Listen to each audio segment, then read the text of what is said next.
اس hall میں، جس hall میں وہاں جو ہے وہ ان کے تمام کیسز کی جو ہیئرنگ ہوتی ہے، وہاں میں تقریباً 4 گھنٹے موجود رہا۔ عمران خان بھی وہاں موجود رہے، جج بدلتے رہے لیکن وہ عدالت وہی رہی۔ تو وہاں 4 گھنٹے تک میں موجود رہا، تمام ہیئرنگ میں نے سنی، اور پھر ہم نے بہت سارے سوالات بھی ان سے کیے، اور ان سوالات کا انہوں نے بڑا تفصیلی جواب بھی دیا۔ اور ان سے میں نے یہ پوچھا کہ یہ جو آپ کہاں جانا چاہ رہے تھے اور کہاں پہنچ گئے، تو انہوں نے کہا کہ جب انسان کے سامنے بڑا مقصد ہو اور بڑا پروگرام ہو تو پھر یہ جیل اس کے لیے کوئی بڑی بات نہیں ہوتی، یہ جیل بالکل چھوٹی بات ہے۔ تو مقصد جب بڑا ہو تو پھر اس طرح کی آزمائشیں آتی ہیں، یہ کہنا تھا عمران خان کا۔ پھر انہوں نے سہولتوں کے حوالے سے ذکر کیا کہ عمران خان کو جس بیرک میں رکھا گیا ہے وہ 9/11 کا ایک کمرہ ہے، اور یہ تقریباً 8 سیل پہ موجود ایک بیرک ہے، جس بیرک کے اندر وہ موجود ہیں۔ ایک کمرہ ان کا رہائشی کمرہ ہے، اس کے ساتھ ایک روم ہے جس میں ان کا تمام سامان ہے، اور پھر ایک کمرہ عارضی طور پہ ایک کچن کے طور پہ استعمال ہوتا ہے۔ یعنی عمران خان کا جو سیل ہے اس کے 8 جو ہیں وہ روم ہیں، اور ایک جو کمرہ ہے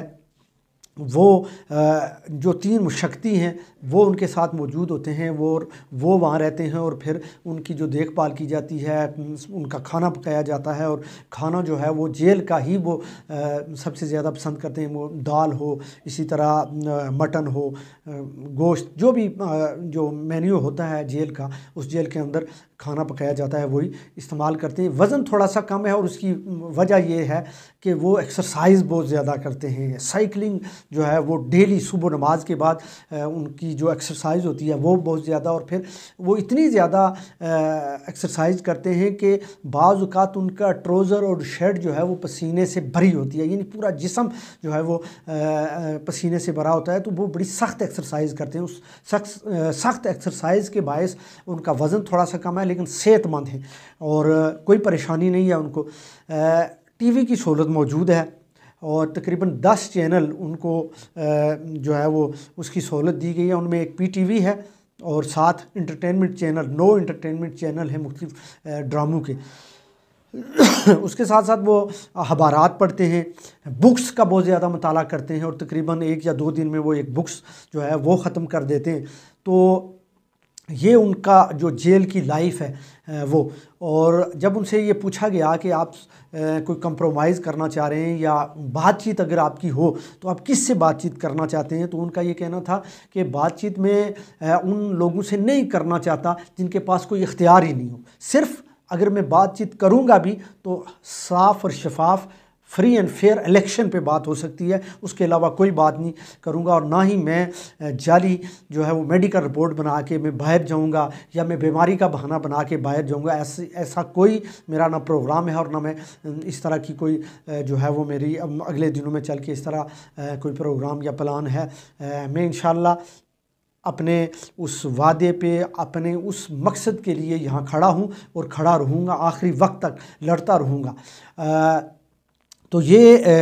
اس طرح کی جو صورتحال تھی وہ ارشاد بھٹی نے بتائی کہ عمران خان جس طرح پہلے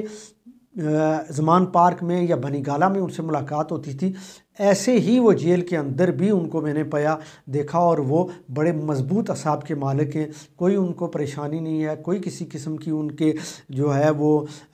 مطلب ہوتا ہے نا جیل کے اندر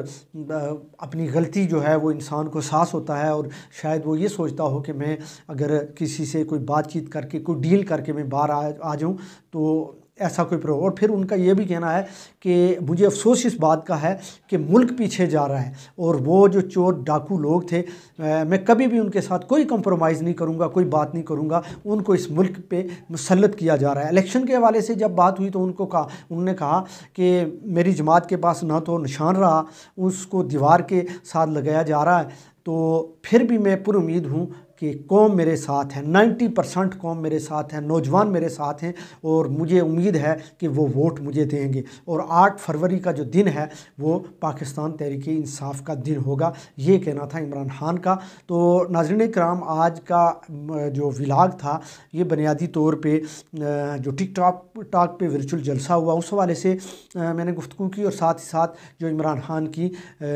معروف تجزیہ نگار اور اینکر پرسن ارشاد بھٹی سے جو ملاقات ہوئی اس ملاقات کا حوالہ آپ کے سامنے رکھا۔ مجھے دیجیے اجازت، اللہ نے کے بعد۔